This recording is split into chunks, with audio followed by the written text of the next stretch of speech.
আসসালামু আলাইকুম। কেমন আছেন সবাই?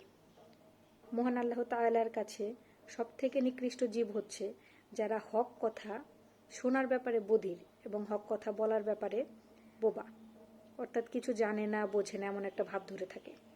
বর্তমান সময়ে আমরা এমন একটা অবস্থায় আছি যখন আমরা যদি হক কথা বলতে যাই, দোষটা আমাদেরই হয়। অন্যায়কারীরা তাদের অন্যায়কে এমনভাবে জাস্টিফাই করে, মনে হয় যারা হক কথা বলে তারাই মিথ্যে কথা বলছে। অনেক সময় আমরা এমন পরিস্থিতির শিকার হই যখন আমাদের সাথে অন্যায় হয়, আমাদের সামনে অন্য কারোর সাথে অন্যায় হয়, আমরা চুপ করে থাকি। কিন্তু আমাদের সাথে যখন অন্যায় হয়, আমরা যদি তখনই প্রতিবাদ করি, তাহলে অন্যায়কারী তার অন্যায়কে এত বাড়ানোর সুযোগ পাবে না।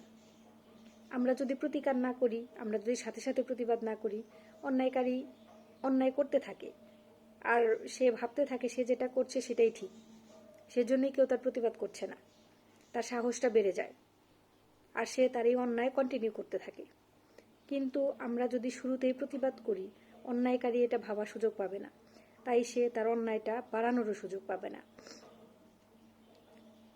আমরা নিজেরাই নিজেদের প্রতি অবিচার করে ফেলি।